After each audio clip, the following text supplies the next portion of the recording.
Hi friends, నేను మీ అను. ఇప్పుడు మనం చేయబోయే రెసిపీ ఎగ్ పన్నీర్ కర్రీ. ఎలా చేయాలో చూద్దాం. ఒక బౌల్లోని ఎగ్స్ తీసుకొని పగలగొట్టి అందులో ఉప్పు, కారం, పసుపు, గరం మసాలా వేసి బాగా బీట్ చేయాలి. దాన్ని ఒక బౌల్లో వాటర్ వేసుకొని దాని లోపల ఈ ఏదైతే ఎగ్ ఉందో ఆ ఎగ్ని పెట్టి 10 minutes కుక్ చేయాలి. అప్పుడు ఇలాగ స్టిక్కీగా అవుతుంది. దాన్ని ఒక ప్లేట్లో తీసుకొని పీసెస్ కింద కట్ చేసుకోవాలి.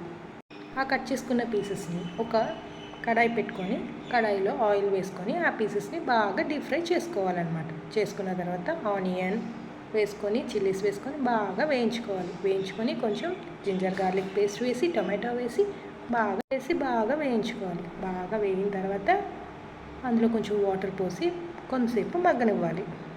అది మగ్గిన తర్వాత మనం డీప్ ఫ్రై చేసుకున్న ఎగ్ పీసెస్ని అందులో వేసేసుకొని కొంచెం గరం మసాలా వేసుకొని దించేస్తే అయిపోయాయి. నేను ఇలా బిర్యానీలోకి సర్వ్ చేసుకున్నాను.